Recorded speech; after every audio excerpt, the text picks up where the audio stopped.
The Ministry of Transport and Infrastructure Development has lifted the suspension of licenses for all omnibuses belonging to Swaymo Enterprises Private Limited, Blue Seco, Wipeko Investments Private Limited, City Bus, and Simplex coaches with effect from 3 June 2024.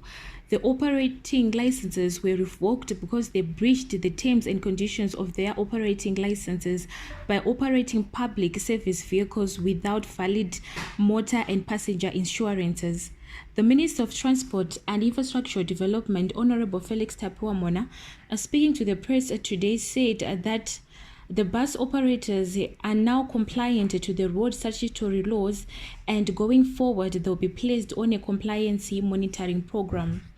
So today, after having engaged on a rigorous, robust compliance mechanism from the ministry, where we to make sure that they've complied in terms of Simplex, City Bus and Blue Seco, so that they have the documentation required by the ministry for them to go back on the roads. But what I liked with frank discussion before you come in is the fourth stage, where we to put our house in order in terms of going forward. And I'm happy that we've discussed and agreed with the bus operators that there is going to be continuous monitoring as we move on from today. Not only those who were affected, but also other players in the sector. He also encouraged the public transport operators to self-regulate and join transport associations and work to make them effective and organized like the associations in Bulawayo. There is a topic of burning issue on self-regulation of our operators, where our operators were trying to do through a moral suasion, persuading bus operators so that they join transport associations, but others were not willing, or even if they join, they will not comply and listen to the associations.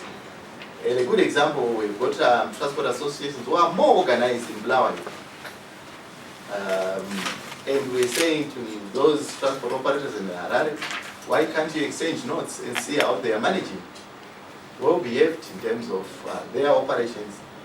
He also mentioned that the ministry would not tolerate corruption as it stands with the Second Republic principles, and any bus operators found at fault will be brought to book. And we emphasize the point that we don't want corrupt tendencies on our roads. If you are a bus operator, if you are not operating without adequate papers, we don't want your money to navigate on our roads and maim our people. So I made it very specific that there is no bribery that we entertain. In order for you to be on our roads, we need compliance and compliance only. And we made it very clear whether that we are passing through roadblocks manned by VID and police. Members of the public are encouraged to report any concerns relating to the provision of road transport service by any transport operators to the police and the Ministry of Transport and Infrastructure Development. Afariram Tumbranzo reporting for Vaya.com in Harare.